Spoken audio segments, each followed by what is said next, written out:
Mes chers compatriotes, le peuple congolais doit se mobiliser.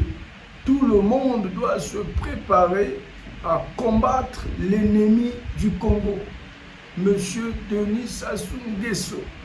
C'est lui l'ennemi du peuple congolais. C'est lui qui est contre le bien de nos populations. Dans toutes les villes, dans tous les villages, dans tous les quartiers, dans toutes les communautés, nous devons nous mobiliser afin d'exiger la démission de M.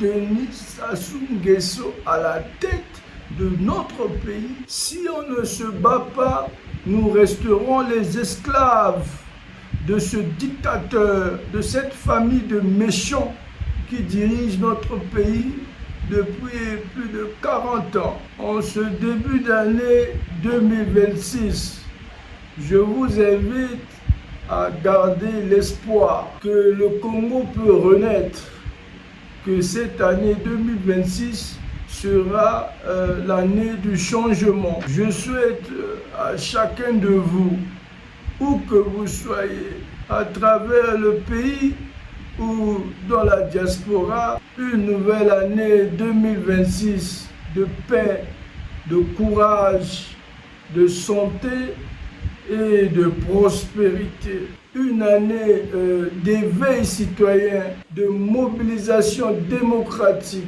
et de renaissance collective. Que vive le Congo dans l'unité, la paix et la liberté. Bonne année 2026.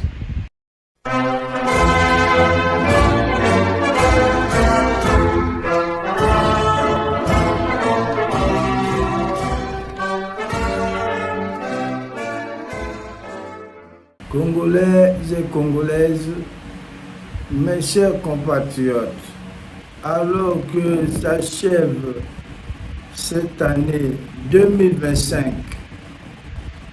je tiens à m'adresser à vous avec foi, avec espoir et détermination. Notre pays a traversé des défis immenses. Beaucoup d'entre vous ont connu la précarité, la pauvreté, la souffrance, la misère, la cruauté et l'abandon. Malgré cette injustice, vous avez tenu bon avec courage et dignité. C'est cette force du peuple qui m'inspire chaque jour à se battre pour un Congo nouveau. En 2026, un tournant s'annonce et nous avons l'espoir de construire une nouvelle histoire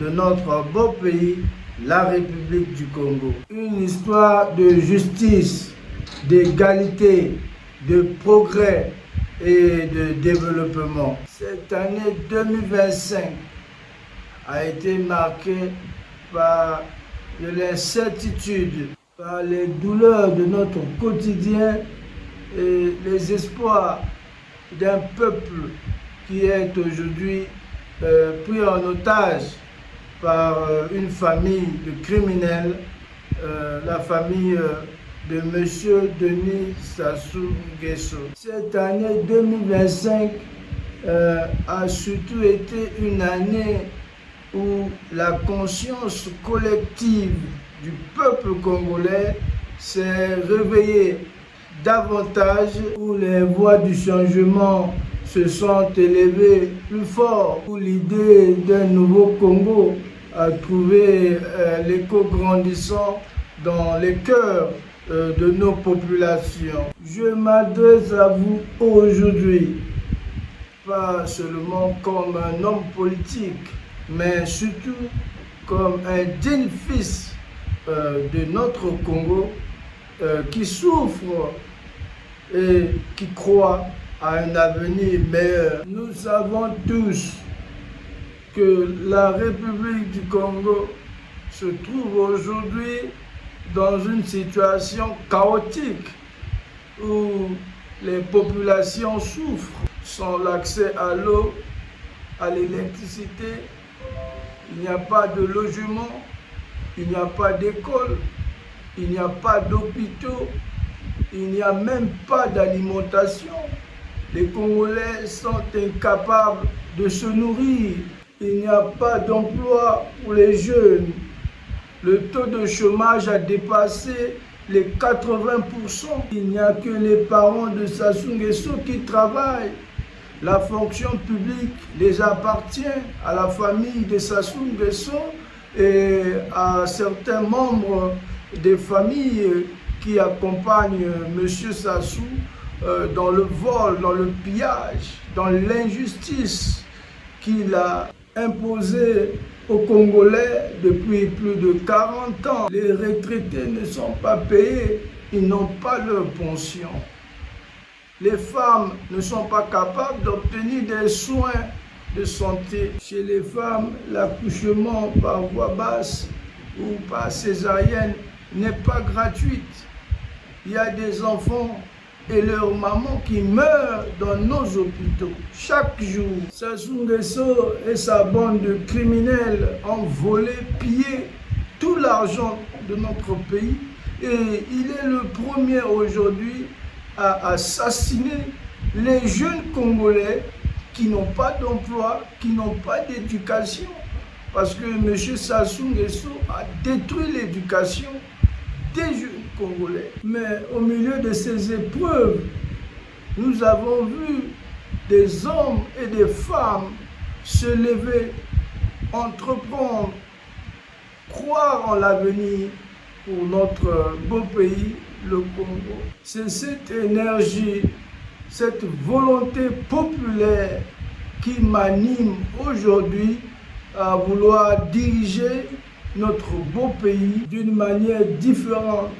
Depuis mon enfance, j'ai grandi avec une conviction que la justice, la vérité et la dignité doivent prévaloir. Cette conviction m'a poussé à combattre l'injustice, à défendre les pauvres et les sans-voix, mais surtout à dénoncer la dictature, le régime criminel de M.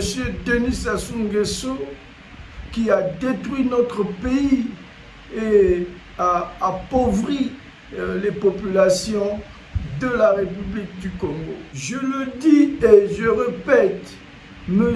Denis Sassou Nguesso est un criminel, il a commis des crimes graves, des crimes contre l'humanité et il mérite de répondre devant la justice. Lui, les membres de sa famille et tous les bandits, les criminels qui l'entourent, qui le soutiennent, qui soutiennent le maintien de son régime, de son pouvoir à la tête de notre beau pays, la République du Congo. Denis Sassou Nguesso mérite d'être traduit devant les tribunaux pour être jugé pour tous les crimes qu'il a commis à la tête de notre beau pays, le Congo. Aujourd'hui, M. Denis Sassou Nguesso continue à assassiner les populations pour créer un climat de terreur, d'intimidation à quelques mois de l'élection présidentielle parce qu'il ne veut pas partir, il ne veut pas quitter le pouvoir.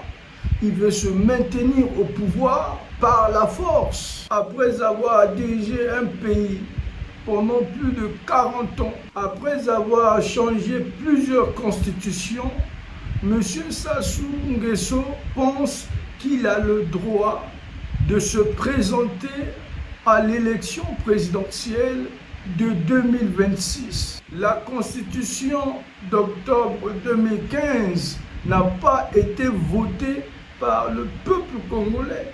C'est une constitution qui a été imposée par Sassou Nguesso dans le but de se maintenir au pouvoir pour continuer à voler, à piller et à assassiner les populations de la République du Congo qui souffrent après avoir été victimes de plusieurs menaces de mort, de plusieurs tentatives d'assassinat, d'enlèvement, de torture, de séquestration et même d'empoisonnement par des hommes armés, cagoulés, envoyés par le régime de M. Denis Sassou Nguesso. Je refuse de me taire.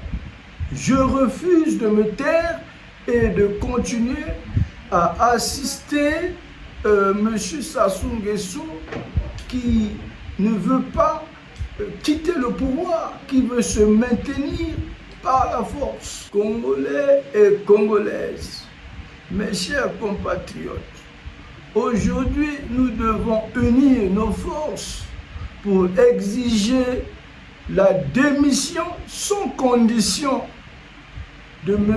Denis Sassou Nguesso et de tous les membres de sa famille, tous ses proches qui veulent se maintenir au pouvoir par la force. Nous l'avions fait dans le passé et je crois que nous sommes capables de le refaire aujourd'hui afin de libérer le peuple congolais de ce régime criminel qui ne se rassasie pas, qui veut continuer à nous assassiner, à nous tuer et à piller les richesses de notre beau pays, la République du Congo.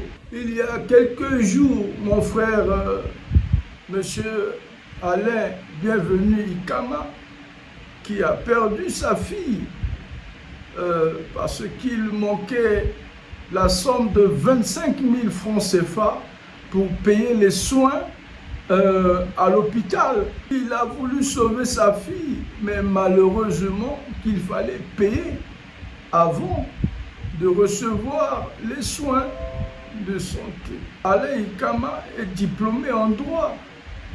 Il a une maîtrise en droit, mais il n'a jamais travaillé dans le régime de M. Sassou Nguesso. Il a passé le concours de l'ENAM plus de 5 fois, il n'a jamais été admis. Il m'a contacté, il m'a dit « Président Lassine Gouti, je veux adhérer au parti Les Socialistes afin de participer, de contribuer à cette lutte qui va libérer notre pays, la République du Congo, de ce régime criminel. » Alain Ikama m'a dit que malgré son diplôme en droit de l'université Marien Ngouabi, mais il fait taxi pour subvenir aux besoins de sa petite famille. Mes chers compatriotes, le peuple congolais doit se mobiliser. Tout le monde doit se préparer à combattre l'ennemi du Congo, M. Denis Sassou Nguesso. C'est lui l'ennemi du peuple congolais. C'est lui qui est contre le bien de nos populations. Dans toutes les villes, dans tous les villages, dans tous les quartiers, dans toutes les communautés, nous devons nous mobiliser afin d'exiger la démission de M. Denis Sassou Nguesso à la tête de notre pays. Si on ne se bat pas, nous resterons les esclaves de ce dictateur, de cette famille de méchants qui dirige notre pays depuis plus de 40 ans. En ce début d'année 2026, je vous invite à garder l'espoir que le Congo peut renaître, que cette année 2026 sera l'année du changement. Je souhaite à chacun de vous, où que vous soyez, à travers le pays ou dans la diaspora, une nouvelle année 2026 de paix, de courage, de santé et de prospérité. une année d'éveil citoyen, de mobilisation démocratique et de renaissance collective. Que vive le Congo dans l'unité, la paix et la liberté. Bonne année 2026.